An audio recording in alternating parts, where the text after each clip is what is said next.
Welcome to the Small Business Development Center at Central Arizona College Business Edge podcast. My name is Kevin Connors. I'm the center director. And I'm Cal Tingy. I'm one of the business counselors. Thank you for joining us today. Today we're going to deal with perhaps the most important questions that you can ask yourself as you begin the journey of owning or starting a business. What we've done is we've put together the 7 most important questions that any entrepreneur should ask themselves before they start spending their own hard-earned money. We're calling this the 7 questions most entrepreneurs fail to ask before they put their hard-earned money into their business. So we're going to go through a series of 7 questions, and we hope you enjoy this. So let's start right out with the first question. This is, by the way, in order as well. So am I cut out to be an entrepreneur? There's the first question you should ask yourself.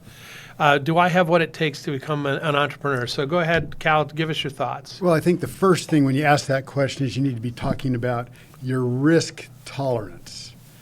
How much risk can I really tolerate?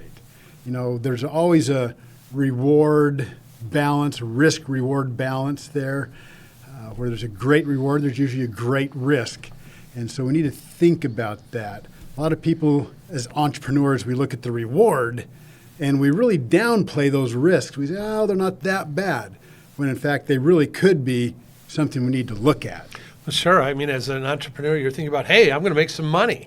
Absolutely. But you also have to look at all the costs that are associated with what it takes to make that money. And that's not just the hard costs, the dollars that you'll have to invest, but there are other costs involved, time, the cost away from other things that you could do Yes. to be able to make money as well. So this risk tolerance thing is a very important thing to address before you ever spend a single penny on your business. And Kevin, it's not just your risk tolerance as an entrepreneur. It's also the other people in your life. So for example, when I started up my consulting business, I have a pretty high tolerance for risk. But my wife says, well, wait a minute, you got a family to provide for here.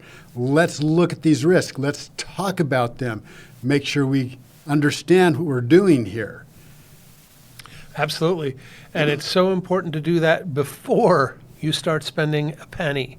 So we at the SBDC, we have some great tools that can help you to walk through that process of looking at what can you potentially make, but also what is this going to cost me to actually drive that kind of revenue. You as a family man, you had to worry about your family too. That's some serious stuff. When I started my business, I was a single guy. All I had was a mortgage. All right, so if I fail, I could always go out and find another job. So I had a higher tolerance to risk from that perspective, but you have to make sure you take into account all of those involved in your life. Absolutely. Yeah. And one thing you mentioned is coming to the SBDC, getting a little bit of counseling, we can help bring light to those risks. I know as an entrepreneur, several of my ventures, I'm like, oh, I'm looking up here and this looks great. And those risks, I just kind of push them aside because this looks so wonderful to me. Now, as an entrepreneur, we tend to look at the risk and not the reward, or the reward, not the risk. Yeah.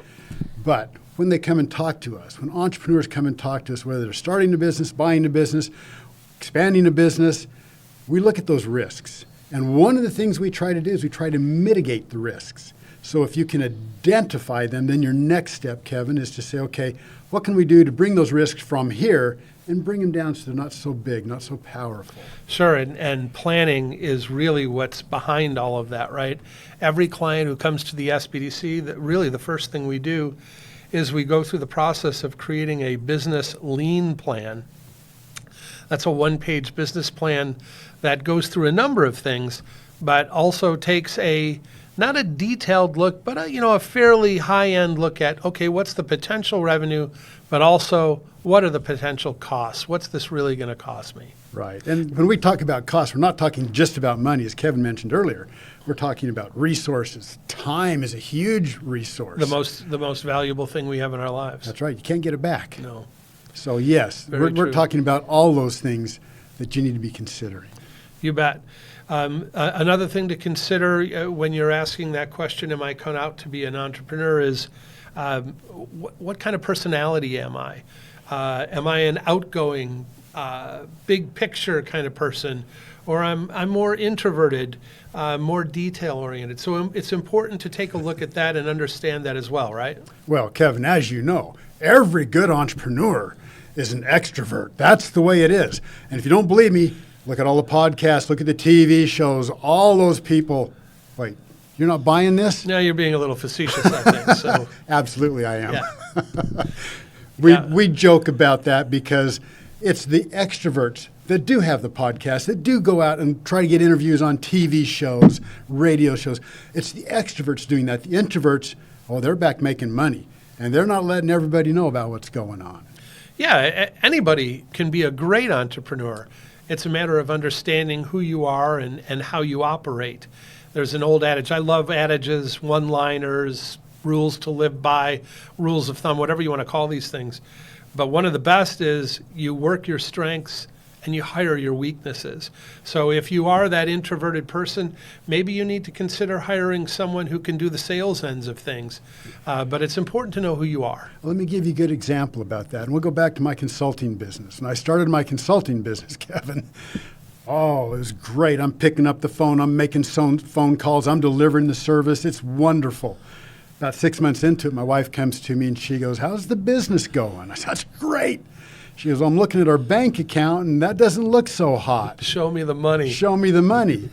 And I'm like, "Oh, well, I haven't billed anybody yet." She says, "What?" She said, "Let me take that and let me do the billing for you." See, Kevin, my strengths as an extrovert, calling people up, doing the sales, making the presentations. That's what I love. The detail stuff, like sending out the bills, I don't worry about that. Fortunately, my wife did worry about it. Work your strengths, hire your weaknesses. So really, the bottom line is anybody can be a great entrepreneur. What's important is to know what you're getting into, is to take a look at what are the potential revenue. What is the potential risk? What are the potential costs that go into this? And who else in my life needs to be in on all of this?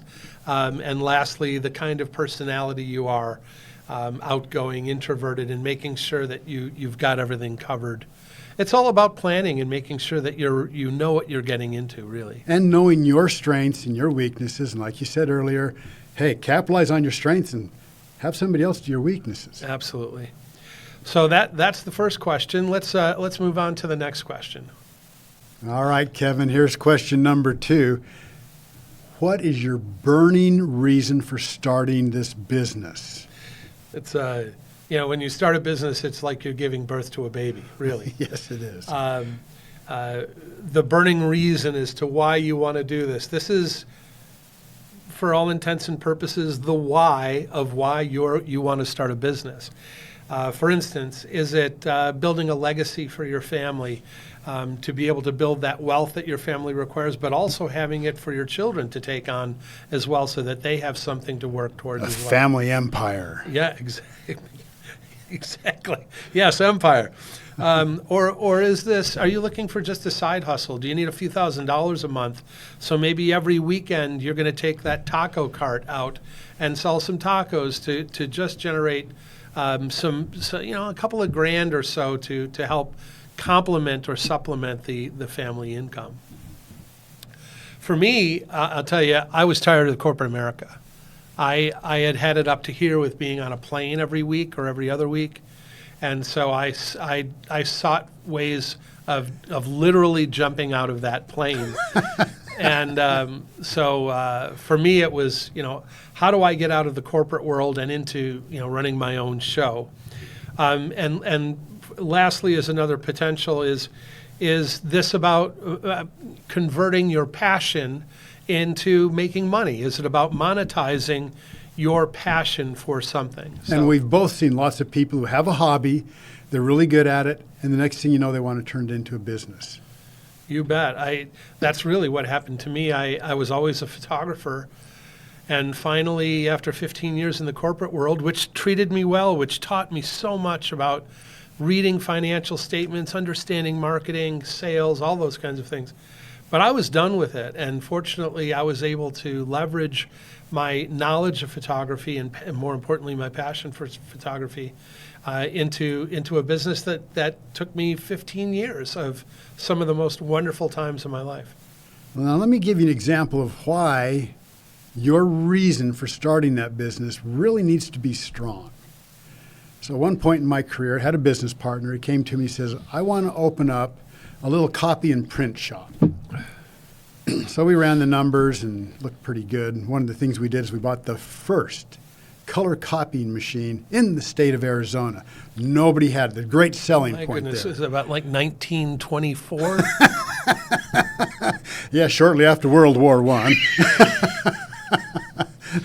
So I'm looking at the numbers and going, oh yeah, we can make a lot of money at that.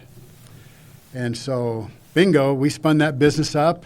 Now my job was primarily to put it together and go out and make sales. Sell. My strength is sales. So yes, we went out and sold like crazy, and we were making money like crazy. Then one day, one of our clientele, an attorney firm, called us up and said, hey, we need this filing cabinet photocopied. But here's the catch. If there's a staple in there, the original needs to be stapled the same way, and your copy needs to be stapled the same way. If there's a sticky note on there, that's got to be on there. If you got a paper clip on there, it has to be duplicate. Everything has to be exactly the same. So I said, okay, we can do that. And he says, oh, well, there's one more catch. It has to be done by next Monday because we're going to court, and these have to come in boxes. Can you have it done by Monday? I said, okay, here's my chance. These guys need it right now. They've seen our work before. They love us, but they need it now. Nobody else can do this. I'm going to make some good money on this. 25 cents a page for the copy, 10 cents for a staple, 10 cents for paper clip or sticky note on there. 45 cents a page. They didn't bat an eye. Now I realize now that the client was paying that, so the attorney firm didn't care. But yeah, that's what we charged. So went down, picked up the stuff, and we started making photocopies. Wednesday, Thursday, Friday. Come Friday, we weren't done. And my staff said they didn't care. They had plans for the weekend, so they left. What's left? Me. So what do? And your wife. And my wife. I call up my wife. Guess who's working this weekend with me? I call up all my buddies. I'm providing pizza. Yeah. They came down, and we worked all weekend. I mean, through the night, we worked to get this done. Monday morning, we delivered it. They were thrilled to death. We got a nice paycheck from it. Taught me something. After I got done doing that, the business wasn't as fun anymore. And honestly, my why started to evaporate, started to go away. See, the money, and I think they could have doubled it. The money was not enough of a why for me. Like you with your photography, I've got to do something I really enjoy. You needed something more fulfilling. More fulfilling. Yeah. It's got to hit someplace other than the pocketbook. Yeah. My why when I started my photography business was, yeah, sure, I wanted to make a living. I wanted to be able to pay my mortgage. I wanted to be able to buy more gear. That's something that's always inherent with a photographer. But most importantly, I wanted a lifestyle. I wanted a lifestyle that I was in charge of, that I didn't have to listen to someone else tell me what to do. I wanted to be able to enjoy myself more. I needed more time to spend with my elderly mom, that kind of thing. So for me, my why was I was after a lifestyle. Yes, there were some artistic things that I was seeking, but I needed that lifestyle. That was my why. Yes. So, And I think for our clients and anybody that's listening to this that wants to start, buy, expand a business, double check your why. It has to be there. It has to be strong enough it's going to get you through those weekends when you're working all night, all weekend. Everybody else is having fun. They're water skiing at the lake.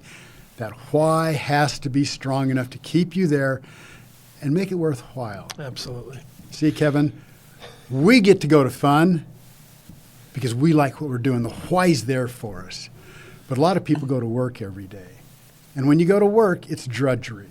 So if your why is set up properly, You never have to go to work. You go to fun every single day. Well, I'm gonna stop you there for a minute, though. Even the greatest gig has its moments. Oh, yeah. When there are challenges and everything else. Yes, so important that you consider your work far more than just work. But there are moments when any business owner is going to face some challenges. And again, that's what you're saying, is that having a solid why is going to carry you through that moment to get you past that challenge. Absolutely. Absolutely. All right, that's the second question. Let's move on to the third question, shall we? Yes. All right, very good. So here's question 3. And by the way, if you can't answer this question well, quite frankly, you really don't have a business. So here's the question you need to ask yourself. What problem am I solving, or what need am I fulfilling? What is my business solving or fulfilling? Kevin, I'm telling you, all the problems have been solved. There's nothing left for an entrepreneur to do. You're telling me all the problems have been solved and all the needs have been fulfilled? Yes. You know, Cal, I'm going to have to disagree with you on this one. It was just a few short years ago. And for you young folks out there, you probably can't imagine a time when you were without it. But there was a time when we thought we had personal transportation for hire all wrapped up with the taxi, right? True. But this company called Uber comes along and says, wait a minute. Taxis can be inconvenient. You have to call. You have to then hope that the dispatcher gets a hold of a taxi and assigns that taxi to you, but you don't know when it's going to show up. You're hoping and praying it will show up, and you're looking at your watch. Oh my God, I got a flight in an hour and a half. Oftentimes those taxis, they were a little old. Sometimes you get into a taxi that had really bad air conditioning. Ooh, that was horrible. Some of the cars weren't all that great. All of a sudden, Uber comes along and says, hey, we have a solution for these things. Uber comes up with this idea of taking an application, a computer software, putting it on your phone, talk about convenience now, that you would be able to call for that ride at any time. Talk about convenience. You could even ask for certain services, levels of service, types of vehicles. That's some customization that you could never get in the taxi world. And almost always whenever I've used an Uber or a Lyft, those cars have been immaculate. They have been beautifully kept because they're owned by those folks. They drive those cars anyways too, and also they're trying to win business better. So yeah, not only did they start a new kind of industry and help us who are looking to move from here to there, they also started the gig economy. Yeah, that's true. They provide jobs for people who normally would be sitting home watching TV. Now they're driving a car making a few extra bucks. Yeah, they were one of the first to really start that whole gig economy idea, right? Yeah, and now you got me thinking, Kevin. I'm thinking, when you first brought that up, I'm thinking, well, there's really not much anybody can do. There's transportation. What else? Well, I got to thinking, what about lodging? Lodging. Let's talk lodging.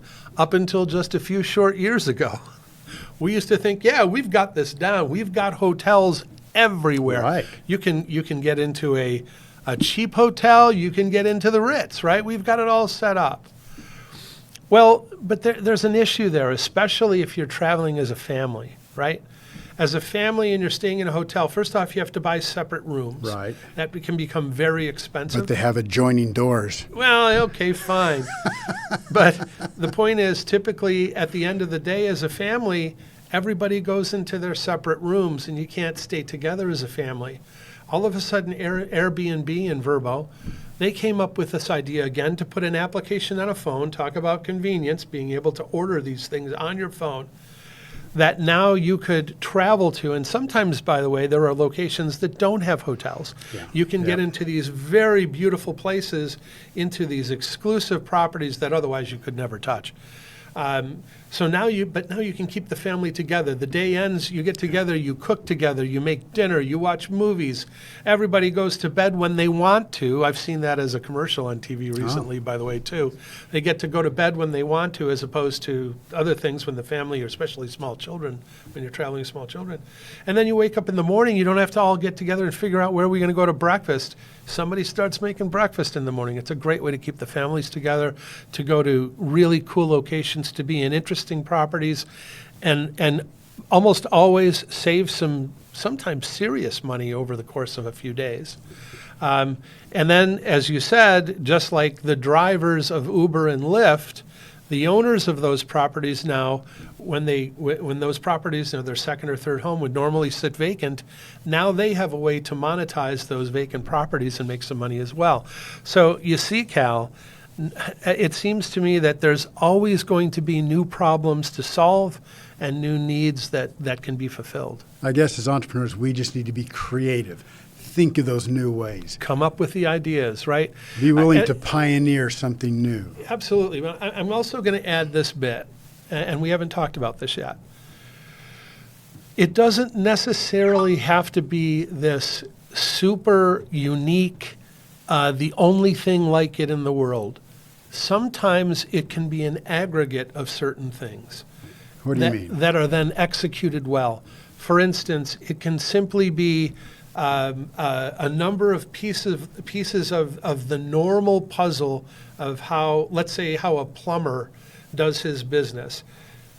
These days, sadly, customer service isn't what it used to be. I'll just say it that way. Returning phone calls, being gracious, showing up on time, finding ways to be creative with billing. Sometimes, we can have you pay on time.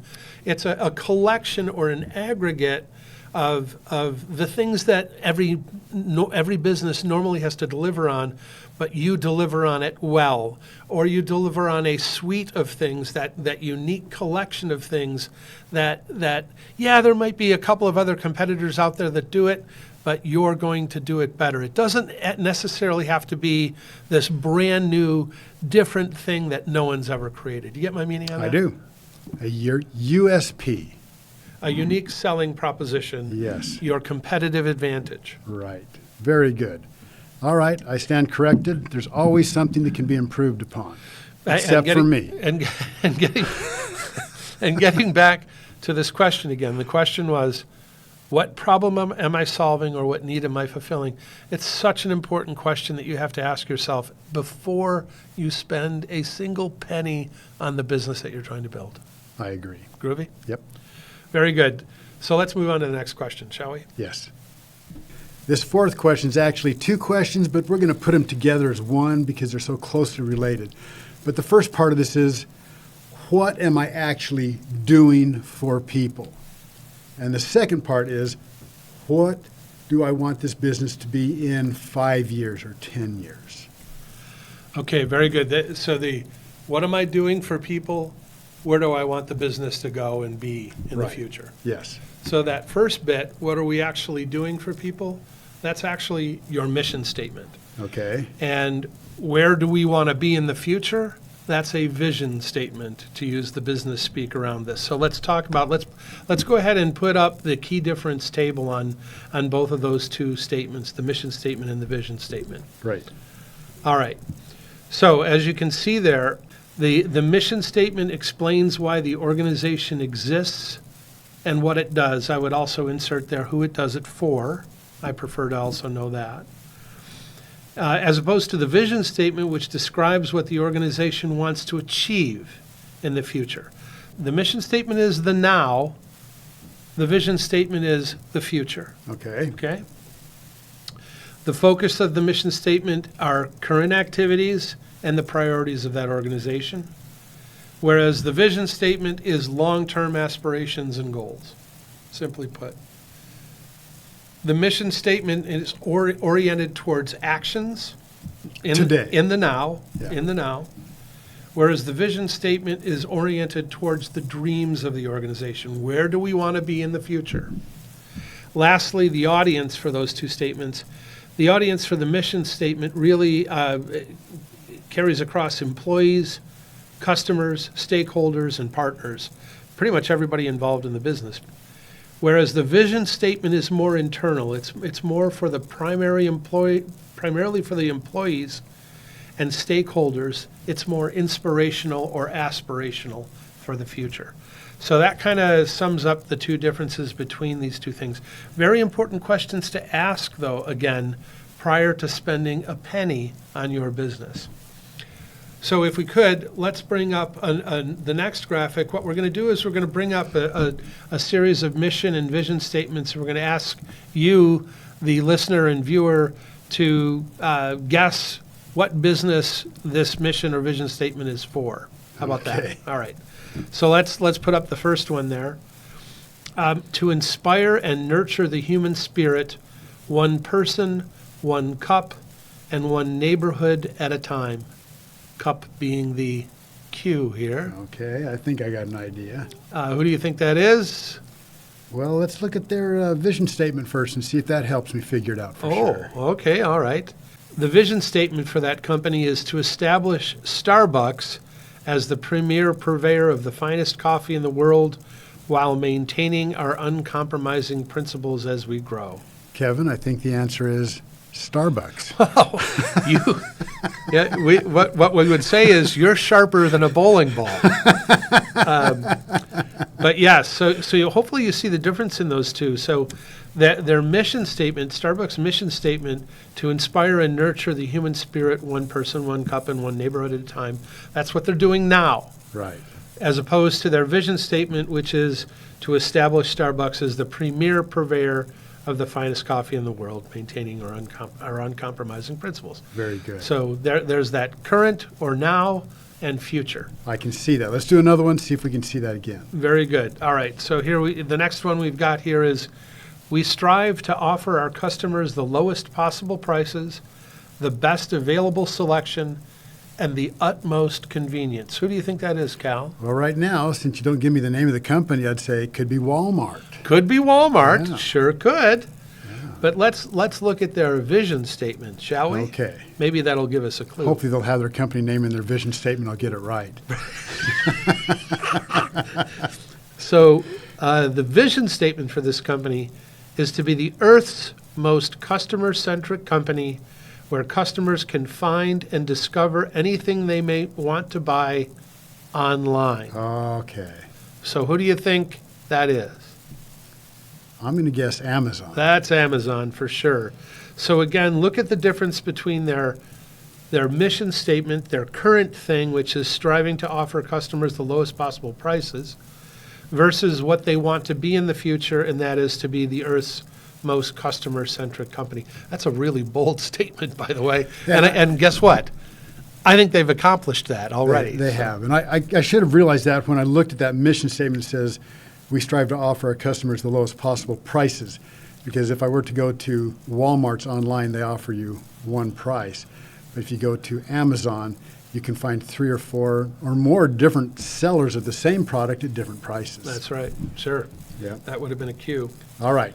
How do we wrap this all up? Yeah, let's wrap up this whole idea of mission statements and vision statements, shall we? So tell me if I'm on schedule with this, but I'm going to say that the mission statement, we're talking about the here and now. The mission statement kind of provides a foundation for how we act and how we do business now. That's a good summary of it. And the vision statement provides, I'm going to use this that I've written, the vision statement provides a North Star to guide the organization's growth and long-term planning. So, and here's a way to wrap it up. I love this statement. I think this is well put. Together, the mission statement and the vision statement ensure alignment between daily activities and future aspirations. Perfect. Make sense? Perfect. So again, this is the fourth question that entrepreneurs should ask themselves before spending a dime on their business. Who am I? Who do I serve? What do we do now? And what do we want to become in the future? Very good activity and something, of course, at the SBDC we can help you work through. Perfect. Let's go on to the next question. Very good. All right, let's deal with question 5 here of the 7 questions that every entrepreneur should be asking themselves before they spend a single penny on their business. What gets people to hand over their hard-earned money and not the other guy? In other words, what's your competitive advantage? What makes you different than all of the competitors out there? Right. That's what we call a USP, or unique selling proposition. And you need to have one. Otherwise, you're just a commodity. You're like everybody else. There's nothing Absolutely. that sets you apart. I like to refer to that as having an edge of some kind. I love the hockey, and so having a sharp skate and having a sharp edge makes a difference when you're on the ice. So having that just that little bit of difference, it doesn't have to be this wildly unique thing that no one else has ever created, but you do need to find your differentiation. What makes you different from the competition? Well, can you give me some examples? Well, I sure can, Cal. Let's right. start with FedEx. Okay. Now, this is back in the day. For those of you who have been on this earth a little bit longer, you will remember this USP. It also really was, in essence, their theme, their motto.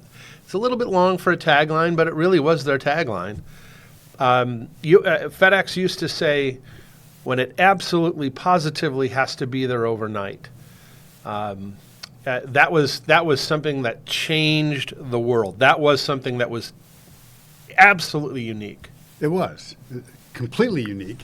And what it says is, hey, we're reliable. It's going to get there fast. You can count on us. All right, got another example for us? Yeah, let's again, this is Domino. This is a little while ago, but Domino's Pizza. And by the way, as I've said to you, I was the first delivery person hired in Arizona by Domino's Pizza in, I guess that was roughly September of 1980. Anyways, you were delivering pizza at age 3? Yes. As a matter of, okay. I was a pizza delivery prodigy. Okay. All right. So Domino's Pizza USP used to be you get fresh, hot pizza delivered to your door in 30 minutes or less, or it's free. That was their edge. And that was, again, earth-shattering and changing. Yes, pizza had been delivered for years, but not like that. Not like that, not with a guarantee or it's free, which really put the customer first. This USP, unique selling proposition, said, hey, you're first, and if we don't put you first, you're getting your money back. That's pretty good sales technique and a great USP. It is. The interesting thing about that is that it's not unique anymore because everybody delivers pizza. And if they don't deliver pizza, there are all these other organizations that do. Uber Eats, all that stuff. Yes, yep. They'll pick it up and deliver it for you. Yep. So it used to be unique. It's not anymore. Right. Here's one. Let's see if you can guess who this is. How about that? All right. Stylish, functional furniture at prices everyone can afford. Well, dun, dun, dun, dun, dun, dun, dun. IKEA. That's IKEA. Yeah. And what do you know about their brand based upon that USP? That it's something everybody can afford, but you have to be able to put it together. Yeah, you do that. Interesting how some folks have actually made businesses around that too. But yeah, the do-it-yourself assembly thing. Yeah, do it yourself. Yeah, and that's how they save so much money. They found ways to package this stuff and be able to ship it, all that. It makes it easy to get it up to your apartment. Yep. Versus something that's already assembled, trying to get it up there. Yep. So yeah, perfect USP. I have IKEA bookshelves in my house at this moment, so sure. And then this was, I'm guessing this was probably in the 90s or 2000s, I can't recall exactly, when Southwest Airlines had their bags fly free USP. Oh, when we talk about unique selling proposition, that was extremely unique because up to that point, you paid for everything. You bought your ticket, you paid for your luggage to go, and when they came out and said, hey, your luggage flies free, not only was it unique, but it was unique enough that everybody started talking. It was an excellent opportunity to have that thing go viral. Now, we didn't have all the social media back then, but everybody's talking about it. Yep. Articles were written about it. Hey, your bags fly free. It's amazing. And they also forced the competition. They did. Yep. But, you know, a good USP can help your business go viral. Maybe just viral in the community. But people start talking about that. If it truly is unique, people talk about that. They want to be the person that shares that uniqueness with other people. Sure. You know, this does bring to mind something, though, too, about all this. And to me, I think this is perhaps the most difficult thing about being a business owner. So when you first establish your business with this USP, right, you've got something that's unique. There's a good chance that not long after that, there will be competition that follows. I think one of the hardest things maybe the hardest thing about being a business owner is, how do I continue to innovate? How do I continue to found my next USP if the competition indeed does take that over? That's a very difficult thing to continue to find ways to have that edge, right? Right, but if you come out with a blast and you got a really unique selling proposition, it gets around. Yes, competition's going to spring up, and they're going to oftentimes claim the same thing you do. But like you said, markets change, people's needs and desires change. Move with it. Move with it. Yeah, you've got to make those changes. But when you're first to market on a big thing, it matters. Absolutely. For sure. All right. So that's, again, question number 5 about the most important questions that anyone who's going to open a business needs to ask themselves before they spend another penny. The 6th question is, and it's a very simple question, who is my customer? Holy cow. What a crucially important question to be asking. Absolutely. And it's not really that simple, is it? No, it isn't. It isn't. Wish that it was. So what's the first question you're going to ask underneath that? You know, who's my customer? What do you want to know? Who are they? Who needs my service or my product? Who's out there that needs it? Because once you identify that, then the other questions we're going to present to you all fall in line. You can then answer those other questions. Right. But who needs my product or service? Who is this market? Who are they? And in formal marketing, we call that your demographic, right? Okay. That's your customer demographic. All right, demographic. Yep. So once you have that demographic, then the next thing you can say is, how big is it? What's the size of that market? How many of them are there? Right. What's the potential revenue, right? From that, you can make a forecast as to potential revenue. So if my great-grandfather gave me his business, which was a typewriter repair business, while everything might be there and it might be a great business, that market is not really very big. There's not a lot of typewriters out there anymore, are there? No, they're not. Certainly not being used. That's true. So we've got, who's your customer? How many of them are there? What's the next question you would ask? Well, how do they think and how do they behave? Okay. And I'm sure there's a real technical term for that. Yes. In the real world, we call that psychographics. Psychographics. Kind of complementary to the demographics, right? Okay. The demographics is who they are, and the psychographics are... Well, how they think, how they behave, what drives them, what are their aspirations, what are their fears. Absolutely. Right. We know that you love to sell from fear. I do. It's very effective, actually. It is, actually. Very good. So demographics, who your customer is, market size, how many of them are there, psychographics, how they think and behave. But how do you get that information, Kevin? How do you get psychographics? You're telling me I need to get that information. I need to have it.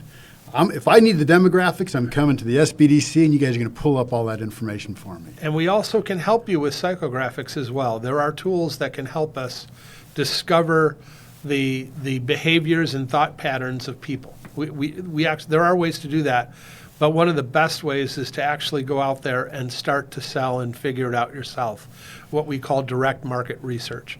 Really getting to understand your customer. I agree. That's the best way. I agree. No question. Because then you're talking about specifically about the product or service you're selling, to whom you're actually targeting. Good. I like that. What's the last major question we'd ask in this whole idea, this who is my customer idea? What is their price sensitivity to your product or service? What does that price sensitivity actually mean? What do you mean by that? Are they willing to spend what you need to make in order to deliver that product or service. Okay. Okay, so Can you give me an example of that? yeah, if I'm making a bracelet, maybe it's a braided bracelet, and I want to sell that for $135. It's just made out of cotton. That's a lot of money for a cotton bracelet. It might be a lot of money for the cotton bracelet, but I did my work, and my demographics are anybody that have arms, because they can put something on their wrist. Okay. Okay. And the psychographic says anybody that wants to look cool, so that these are cool looking. Okay. All right. All right. Good. But then I get down to price sensitivity, and I'm just not sure if they're willing to pay what I'm asking for that. Sure. That makes sense. How do you find that out, too? Well, look at your competitors. All right. That's a good place to start. Look to the competition to see what they're charging, because you certainly want to make sure that, you're in harmony, whatever that might mean. Right. Sure. And if we go back to one of our previous questions, what's your USP, your unique selling proposition? If you can say, my unique selling proposition is these bracelets have all been blessed by a Native American medicine man, I might be able to get that. Maybe. Maybe you might find the market for that. That's true. And let me give you an example. I worked with a gentleman who is from the Hickory Apache tribe in New Mexico. He did line drawings of animals. Okay. All right. He wanted to get $1,000 per drawing. So he took it down to the flea market. Nobody bought from him. He put an ad in the newspaper. Nobody bought from him. He didn't know how to sell the stuff.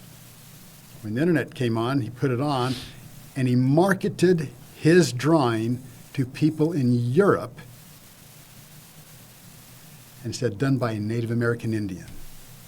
And he could not draw those things fast enough. Really, you killed it, Really. They wanted something from a Native American. Okay. Well, that also gets the idea of building value. Yes, it does. So, Yeah. But once you know that customer and you know how big it is, you've got the psychographics. So you know what's their fears, what's their aspirations. You got the demographics on them. Now you can start building value to that particular customer. sure. Absolutely. That's great. Okay, so let's summarize this thing once again then. So our sixth question that every entrepreneur should be asking themselves before they go spend a dime is, Who's my customer? all right, and those questions underneath that are? Oh, well, how many customers are there? What's Who the are market they? size? Yeah. Who are they first? Who are they? What's the size of the market? How many of them are there? Yes. What makes them think and behave? Psychographics. And then lastly, is there price sensitivity here? What is the price sensitivity of those customers? What can it also gets to that old adage of what the market will bear as well, too, right? You don't want to leave any money on the table, but understanding the price sensitivity of your market. Yeah. Once you get to know that customer, then you can move into marketing and sales. Very good. But if you don't know who your customer is, how can you possibly sell them anything, any service or product? That's why this is one of the first 7 questions you need to be asking. Excellent. Very good. All right, let's move on to the next question All right. then. All right, here we are. We've reached the final 7th question, the 7 questions that every entrepreneur should ask themselves prior to spending a single penny on their business. The 7th question is simply, how do I pull all this together? We've asked all these other questions throughout this podcast. How do I pull all this stuff together? What can I do to kind of make sense of all these questions? Kevin, this is why I just cry at night. That really is a good question, and Thanks. that's what everybody's looking for. I hear all this information now. Now, what do I do? Yeah, how do I pull it all together? Right. The answer is very scary, actually. It is. Scary.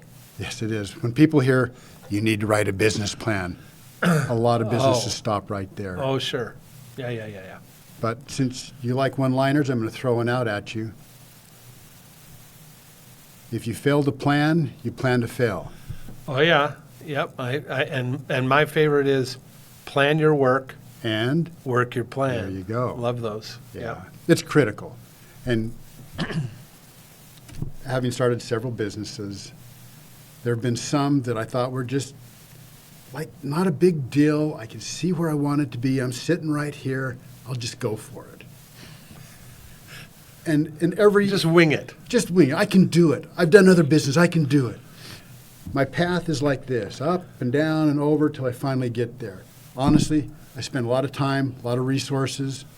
Probably a lot of money. A lot of money to get there. If I would have really just taken the time, written out a business plan, instead of meandering all over or guessing and coming over here, I'd have a straight line.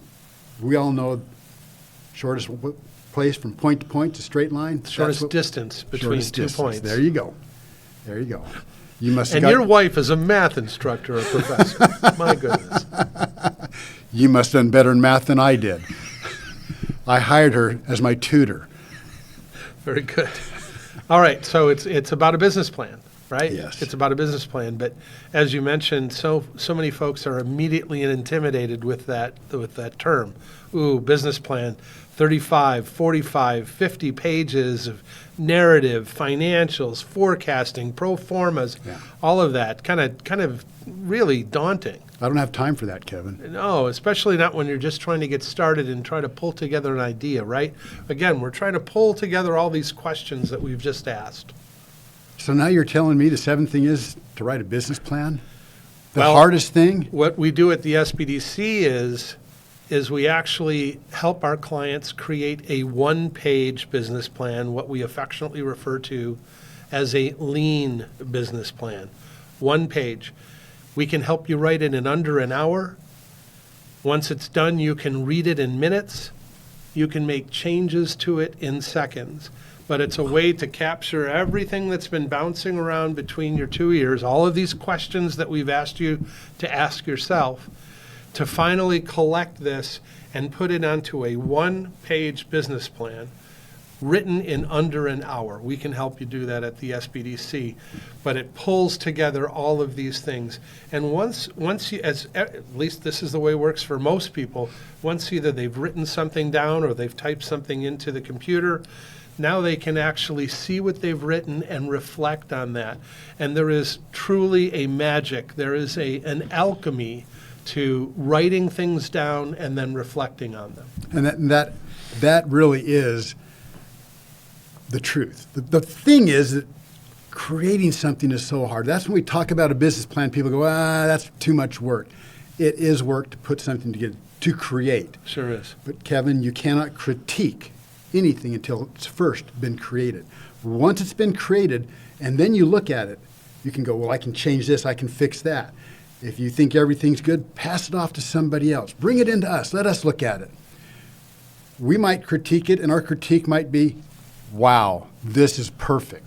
Our critique might be, do you fully understand the psychographics of your customers, their fears, their aspirations? Sure. You didn't show it here. And it causes them to think and You're put it missing down. some costs here, by the way, that you should consider, Right. right? Those kinds of things. So when you start to let people critique it, now you don't want to take it to your potential competitors and have them critique it, but share it with your friends. People will keep it confidential. Yep. They will see things in there that you missed. They might even come up with some really good ideas that you hadn't thought of. Sure. And that's what we're here at the SBDC to do as well, right? We're here to help you reflect, to perhaps catch those things that you hadn't thought of, or to improve upon some of the things that you've written. You know, nobody builds a house and they draw out the floor plan and they never show it to anybody until they get the contract and they go, here you go, do this.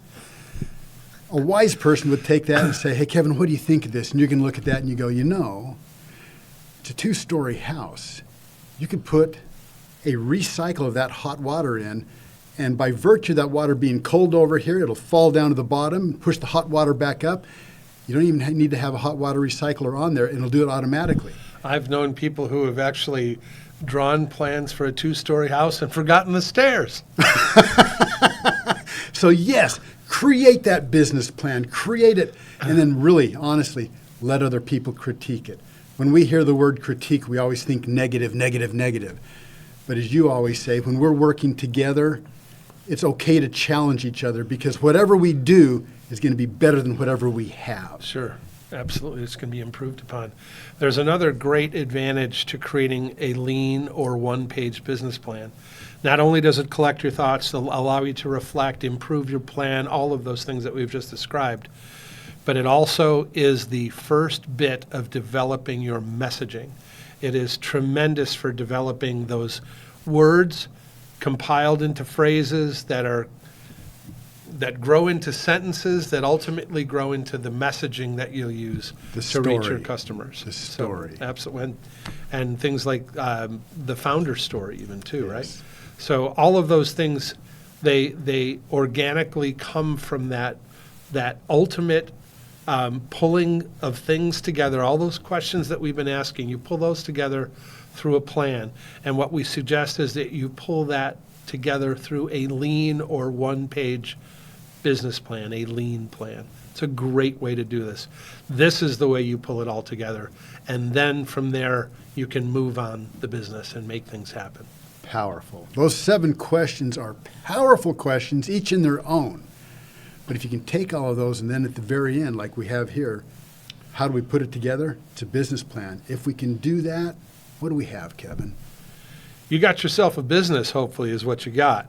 And you've got the plan to move forward on that business. This is the end of our first podcast here on the 7 major questions that every entrepreneur should be asking themselves before they spend a penny on their business. Please look to the podcast for others. For instance, we're going to be dealing with things like the lean plan in itself, getting things right, developing processes, all kinds of things throughout this podcast. So we thank you for joining us. We thank you for your time. We thank you for your ears and eyes. And we hope that, by the way, if you are considering starting a business or growing your business, you need access to capital, for instance, that you'll give the SBDC a call or reach us through the website. That's a real simple thing. It's simply centralaz.edu/SBDC for Small Business Development Center. Again, centralaz.edu/SBDC and become a client. And I'm certain that we can help you save time and money. I'm Kevin. And I'm Cal. And this has been the Business Edge podcast from the Central Arizona College Small Business Development Center. Here's to your ultimate success.